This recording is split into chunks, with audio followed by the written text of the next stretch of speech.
Pakistan international airline की fleet के हवाले से, जिसको कह रहे हैं कि वो कबाड़ खाना मतलब पूरे का पूरा कह लें स्क्रैप में बदलता चला जा रहा है।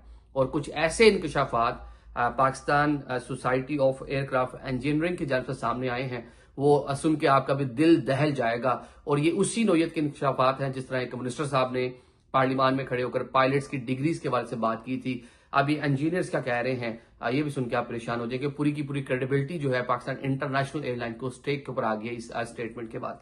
जनाब मामला ये है कि पाकिस्तान इंटरनेशनल एयरलाइन के पास जो फ्लीट है वो 34 जहाजों पर मुश्तमिल है, जिसमें बोइंग 777 है डिफरेंट वेरिएंट के, इसके साथ A320 है, कुछ और भी बोइंग के मॉडल्स पाकिस्तान इंटरनेशनल एयरलाइन के पास मौजूद हैं। साथ साथ आपके पास जो कह लें कि टॉप प्रोपाइलर जो होते हैं जहाज, उसके भी कुछ मॉडल हमारे पास ATR जो तैयारे हैं वो भी मौजूद हैं।